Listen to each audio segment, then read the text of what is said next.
Hai, Assalamualaikum warahmatullahi wabarakatuh. Jumpa lagi dengan Pak Yudi hari ini.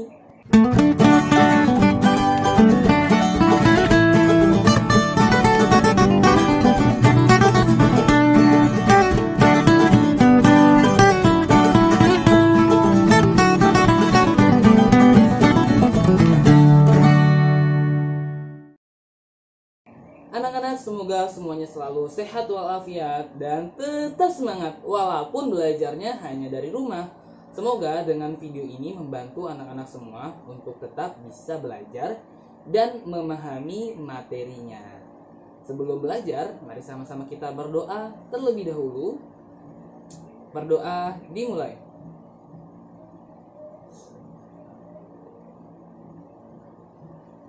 Selesai. Oke, langsung saja. Ini dia materi kita hari ini, yaitu tentang peristiwa kebangsaan masa penjajahan di Indonesia. Tema 7, subtema 1 ya. Nah, apa sih target pembelajaran hari ini? Apa aja yang harus anak-anak pahami? Yang pertama tentu ya, ini menjelaskan proses kedatangan bangsa-bangsa Eropa ke Indonesia. Tapi saat itu namanya masih Nusantara ya. Kemudian untuk menambah informasi, kita akan menggali informasi ya melalui teks narasi sejarah. Lalu mendeskripsikan sifat-sifat wujud benda. Nah, ini semua bisa kita bahas dalam satu tema dan saling terkait. Nah, gimana? Langsung aja kita klik yang ini. Mana? Ya. Ya, menjelaskan proses kedatangan bangsa-bangsa Eropa ke Indonesia. Eropa yang mana nih? Eropa tuh yang ini ya, yang warna ungu. Eropa yang warna ungu. Terus ke Indonesia. Indonesia yang ini ya, warna hijau, bagian dari Asia. Kenapa gitu? Jauh-jauh Eropa ke Indonesia ngapain gitu ya? Dan naik apa? Pada saat itu namanya bukan Indonesia tapi Nusantara. Nusantara itu artinya pulau-pulau di antara. Jadi Indonesia ini belum menjadi satu kesatuan sebagai negara ya, karena masih dalam bentuk kerajaan yang terpisah-pisah. Eropa ke Indonesia datang menggunakan kapal laut ya, kapal laut, bukan kapal terbang, karena saat itu masih menggunakan kapal. Bayangkan kita biasanya orang Indonesia untuk pergi haji saat itu bisa menggunakan butuh waktu berbulan-bulan hanya untuk Arab. Lagi dari Eropa ya, ini membutuhkan waktu sangat banyak ya, berbulan-bulan. Kenapa sih orang Eropa jauh-jauh ke Indonesia, jauh-jauh ke Nusantara, mau ngapain gitu? Kenapa dia ke Indonesia? Ada beberapa alasan. Ya. Yang pertama, ada konflik Konstantinopel pada tahun 1453. Nah, ini peristiwanya sangat terkenal sekali. Kemudian pada saat itu akses rempah-rempah yang ada di Eropa jadi hilang karena terjadi penutupan akses ya. Eropa jadinya nih harus nyari tempat rempah-rempah nih. Di mana ya penghasil rempah-rempah selain Konstantinopel? Eropa ini kan dingin gitu ya. Jadi rempah-rempah itu sangat berharga, sangat bernilai. Sama seperti nilai emas saat itu ya. Jadi rempah-rempah itu sangat berharga dan bernilai untuk Eropa. Jadi Konstantinopel itu adalah daerah kawasan di sekitar Eropa dan Asia. Nih, di sini nih. Di sini. Ya, kalau sekarang nih di kawasan Turki, namanya Turki kalau sekarang ya, jadi negara Turki. Konstantinopel itu tadinya bagian dari Eropa, ibu kotanya Eropa gitu ya, ibu kotanya Eropa. Kita lihat ini dia gambar jelasnya. Oke, jadi ini wilayah yang warna hijau. Wilayah hijau ini adalah Kesultanan Ottoman ya, atau Kaisar Turki atau Kesultanan Utsmani ya. Ini adalah kesultanan Islam dalam bentuk khilafah yang terakhir. Ini yang warna hijau, ini kan Kesultanan Utsmani ya atau Ottoman. Kemudian yang atas ini wilayah Eropa, wilayah Romawi, Yunani ya, kekaisarannya Romawi. Di sini ya yang warna yang ini nih, yang Bapak tandain di sini. Ini direbut oleh Kaisar Ottoman atau Kesultanan Utsmani. Nah, ini diambil nih. Sedangkan wilayah ini adalah wilayah yang sangat penting untuk kawasan Eropa. Romawi, Yunani dan sebagainya. Pada saat itu yang paling maju adalah Yunani dan Romawi. Nah, di sini adalah tempat jual beli rempah-rempah terbesar untuk mencukupi kebutuhan Eropa. Nah, karena ini diambil, jatuh wilayah kekuasaannya, akhirnya Eropa hilang nih tempat untuk membeli rempah-rempahnya. Jadi mau nggak mau dia harus cari ke tempat lain. Sampai akhirnya sampailah ke wilayah Nusantara dan Indonesia saat ini ya. Karena Indonesia atau Nusantara adalah wilayah tropis penghasil rempah-rempah yang sangat baik. Jadi pergilah dia ke Indonesia. Pada saat itu yang pertama kali berhasil datang ke Indonesia, ke Nusantara adalah bangsa Portugis. Bangsa Portugis pada tahun 1512 atau 1512 ke tanah Sunda Kelapa pada saat itu. Sunda Kelapa waktu itu pada saat itu masih di Kerajaan Pajajaran ya. Kerajaan Pajajaran yang letaknya kekuasaannya di Jawa Barat. Di sini ya, di Jawa Pajajaran. Kemudian datang Portugis, kemudian Pajajaran diambil alih oleh Kerajaan Demak. Lalu Portugis diusir oleh Kerajaan Demak yang dipimpin oleh pangeran yang disebutnya yang kita kenal dengan Raden Fatahillah. Nah, terkenal sekali peristiwanya. Ya, itu termasuk wilayah Jakarta, Sunda Kelapa. Ingat kan pelajaran PLBJ kemarin, Sunda Kelapa yang saat ini dijadikan pelabuhan yang dijadikan sebagai museum sejarah. Nah, memang pada saat itu terkenal sekali ya Sunda Kelapa karena jadi akses internasional juga karena wilayahnya yang strategis. Kemudian tahun 1595 bangsa Belanda itu baru hadir ke Indonesia. Belanda dengan pemimpinnya yang bernama Cornelis de Houtman. Nah, itulah ya. Kenapa prosesnya ya, proses datangnya bangsa Eropa ke Nusantara. Ya, jadi awalnya itu datang Portugis, kemudian Belanda. Oke, langsung saja kita next. Berikutnya. Nah, selain mencari rempah-rempah, muncul niat lain dari bangsa Belanda dan Eropa lainnya. Khususnya Belanda ya, karena Belanda ini menurut sejarah ya, menurut buku-buku itu 350 tahun bercokol di tanah Indonesia, di tanah Nusantara. 350 tahun bukan waktu yang sedikit, 3,5 abad butuh waktu yang sangat banyak, berapa generasi gitu ya, berapa banyak orang tua, kakek, nenek, sampai ke keturunannya, anak, cucu, buyut gitu ya, 350 tahun gitu di Indonesia. Ngapain? Niatnya ada 3 yang disebut dengan 3G. 3G bukan jaringan nih ya. 3G bukan jaringan tapi singkatan dari program Eropa demi kepentingan bangsanya. 3G itu adalah 3G ya. Yaitu gold, glory, dan gospel. Gold artinya emas ya, berarti ini melambangkan kekayaan. Glory artinya kejayaan. Jadi pada saat itu bangsa Eropa sedang melakukan ekspansi besar-besaran. Jadi mencari daerah-daerah yang bisa dikuasai. Semakin banyak wilayah yang dikuasai berarti semakin jaya gitu. Jadi disitulah lambang mereka merasa jaya ketika mendapatkan wilayah-wilayah baru gitu untuk dikuasai. Jadi sedang berlomba-lomba untuk itu.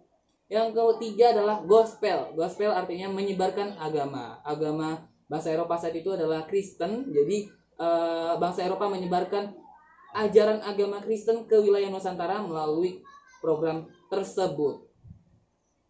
Gitu ya. Jadi awalnya cuma cari rempah-rempah nih, tapi betah. Wah, Indonesia wilayah sini keren ya gitu, maksudnya kaya banget gitu, sumber daya alamnya luar biasa. Lama kelamaan dari cuma pengen jual beli doang yang sistemnya bisnis, jadi pengen memiliki, jadi pengen menguasai. Akhirnya dibuatlah berbagai macam program, berbagai macam strategi untuk menguasai wilayah tersebut. Belanda terkenal dengan VOC, yaitu sistem dagang monopolinya gitu. Apalagi ketika bangsa Portugis sudah diusir gitu, sudah keluar dari wilayah Nusantara. Nah, awalnya gitu ya mencari rempah-rempah, kemudian menguasai sumber daya alamnya, lama-lama orang-orangnya, manusia-manusianya juga dikuasai, atau SDM sumber daya manusianya juga dikuasai. Kenapa? Karena saat itu Indonesia gampang dipecah belah, gampang diadu domba karena masih dalam bentuk kerajaan gitu, belum bersatu. Kemudian untuk menyebarkan agama juga. Nah, selanjutnya tadi kan kita sudah bahas tuh sedikit ya tentang peristiwa datangnya bangsa Eropa ke Indonesia atau Nusantara pada saat itu. Sekarang kita gali informasinya melalui teks narasi sejarah.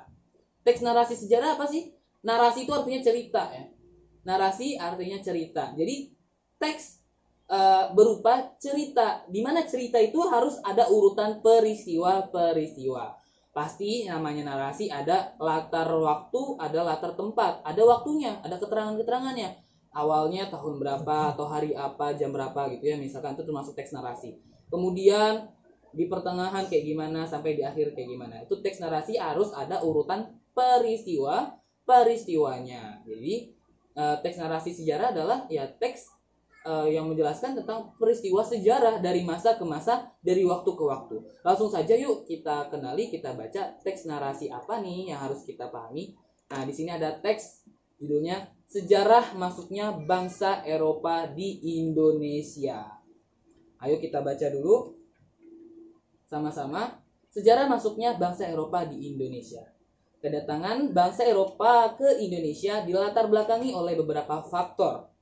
Faktor utama adalah peristiwa direbutnya Konstantinopel kini menjadi negara Turki. Nah, seperti yang tadi sudah Bapak jelaskan ya. Ke tangan Kesultanan Turki Ottoman pada tahun 1453. Konstantinopel merupakan ibu kota dari Kekaisaran Romawi. Ibu kota Romawi. Kota tersebut merupakan pusat perdagangan internasional bagi bangsa Eropa. Selain jatuhnya Konstantinopel, serangkaian penemuan teknologi pelayaran juga merupakan faktor penting bagi bangsa-bangsa Eropa untuk berlayar menuju kepulauan Nusantara. Jadi waktu itu belum ada pesawat ya, berarti masih pakai kapal laut.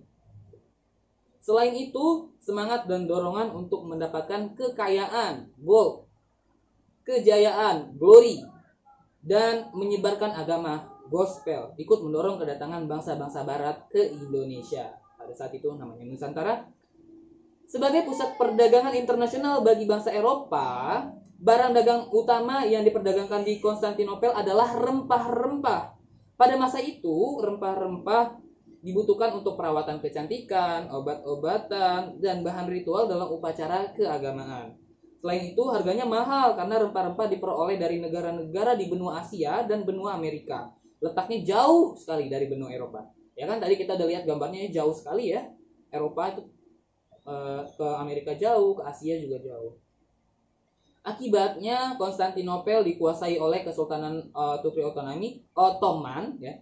Kesultanan Turki Ottoman. Bangsa-bangsa Eropa dilarang nih datang dan berdagang di Konstantinopel. Bangsa-bangsa Eropa yang dipelopori oleh Spanyol dan Portugal lalu melakukan perjalanan ke benua Asia dan benua Amerika untuk menemukan negeri penghasil rempah-rempah. Bangsa Portugis kemudian menjadi bangsa Eropa pertama yang mencapai kepulauan Nusantara. Ya, jadi bangsa Portugis lah yang pertama kali tahun 1512 ya. Nanti kita akan bahas di pertemuan berikutnya. Nah, masih kita menggali informasi teks. Yuk kita gali lagi dengan membuat pertanyaan metode adik Simba, yaitu apa, di mana, kapan, siapa, mengapa, bagaimana, dan berapa. A-nya adik, A-nya apa, D-nya di mana, K-nya kapan, C-nya siapa, M-nya mengapa, B-nya berapa, dan bagaimana. Nah, dari teks yang tadi, ayo kita buat pertanyaan dengan metode tersebut.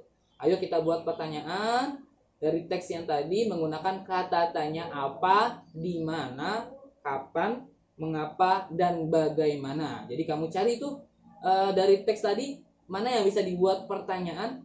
Apa berarti menanyakan tentang peristiwa. Peristiwa apa? Ya. Apa yang terjadi? Peristiwa. Di mana berarti menanyakan tentang letak atau posisi.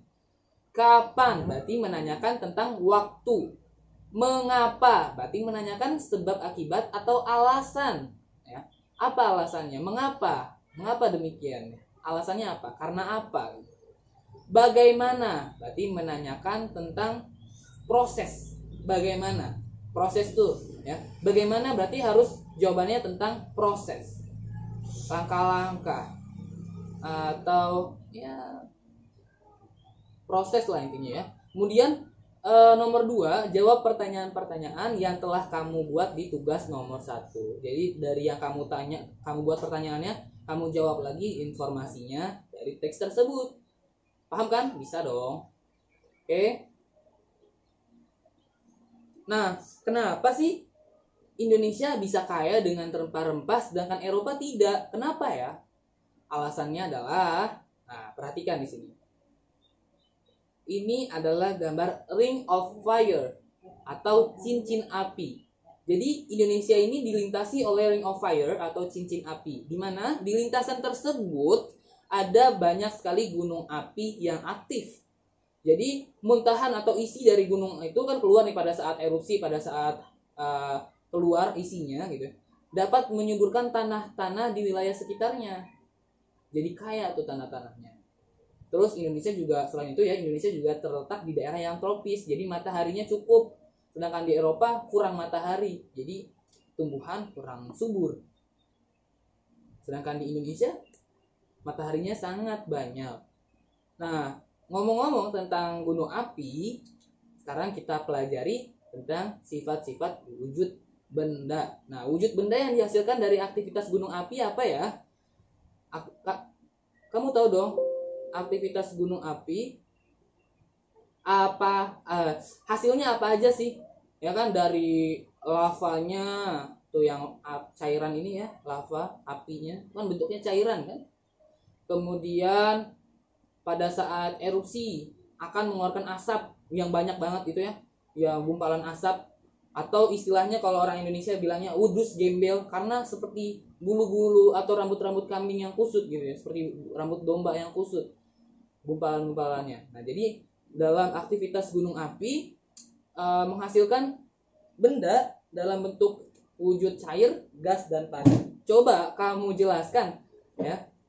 Nah, ini dia. Coba kamu tentukan bagian apa saja yang termasuk ke benda cair, padat, dan gas dari hasil aktivitas gunung api tersebut. Nah, sebutin ya. Yang cair apa sih? Apa aja nih? Terus yang gas apa aja?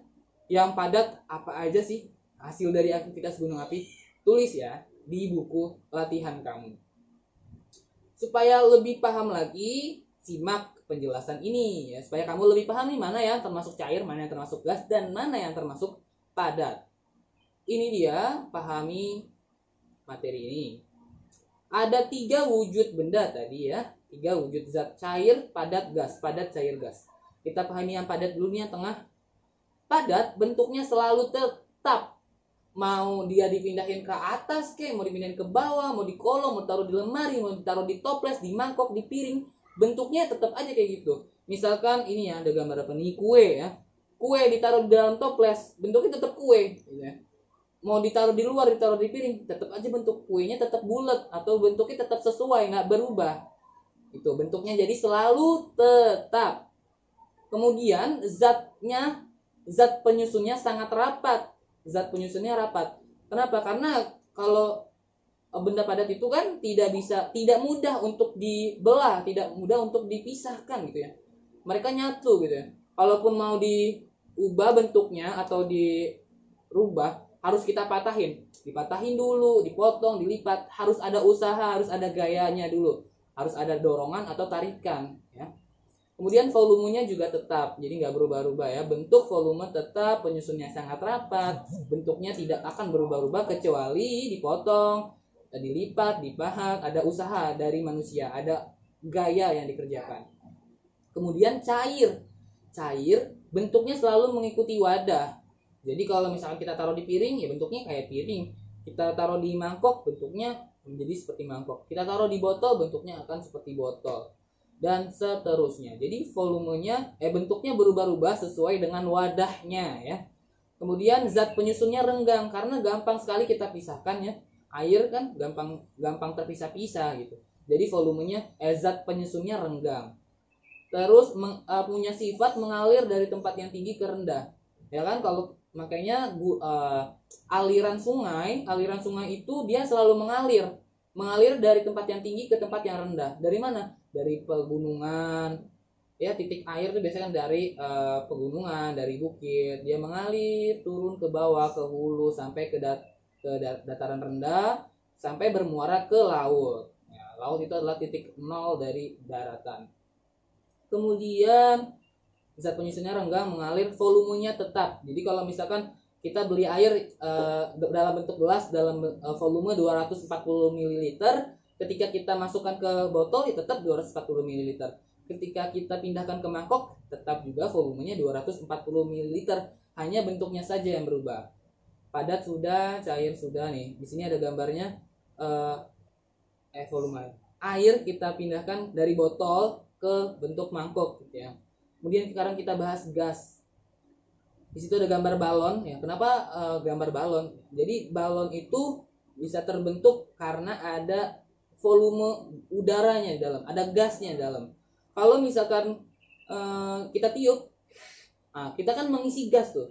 Kita tiup, kita isi gasnya. Jadi dia mengembang. Nah, berarti ada gasnya gitu. Kalau misalkan kita lepas, gasnya keluar. Jadi kempes tuh balonnya.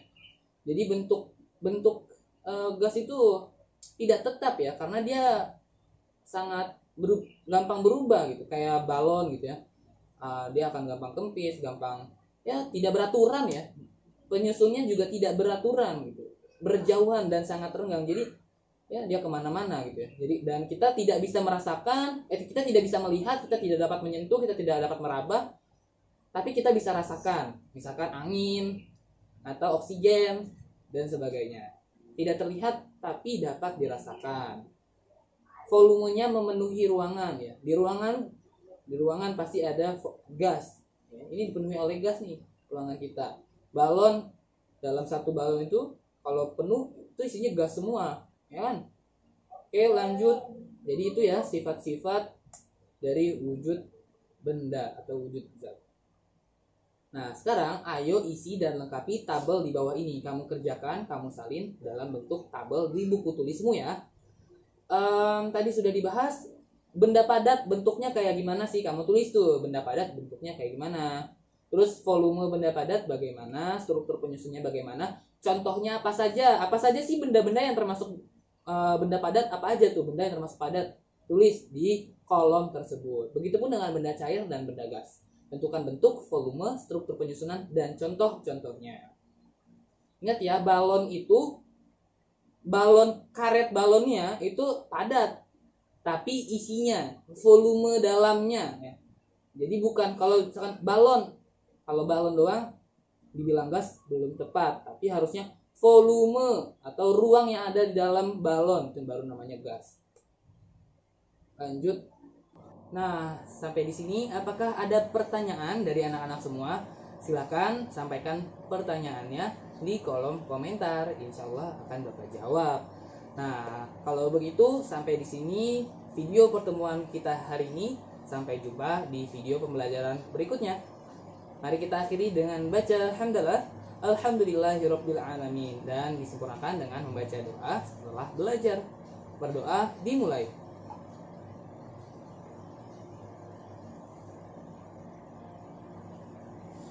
Oke, sampai di sini video pembelajaran hari ini. Sampai jumpa. Wassalamualaikum warahmatullahi wabarakatuh. Bye bye. Jangan lupa subscribe, klik tombol loncengnya, share, dan like ya. Thank you.